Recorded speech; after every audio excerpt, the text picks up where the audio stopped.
Breaking news కి స్వాగతం. పుష్కర కాలంగా రాజమండ్రి వచ్చే భక్తులకు అన్నప్రసాద వితరణ చేస్తున్న మమతా హోటల్ అధినేత బ్రహ్మానంద రెడ్డి.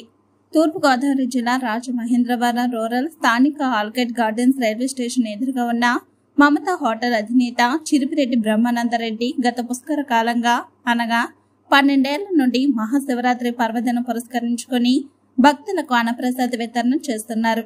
ఈ సందర్భంగా అన్నప్రసాద వితరణ కార్యక్రమాన్ని ఆంధ్రప్రదేశ్ రాష్ట్ర సెట్టిబలజ అభివృద్ధి సంస్థ చైర్మన్ కుడిపూడి సత్యబాబు ప్రారంభించారు.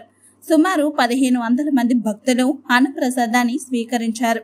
ఈ కార్యక్రమం గన్నవరపు విజయ్, ధర్మాల శంకర్ రెడ్డి తదితరులు పాల్గొన్నారు.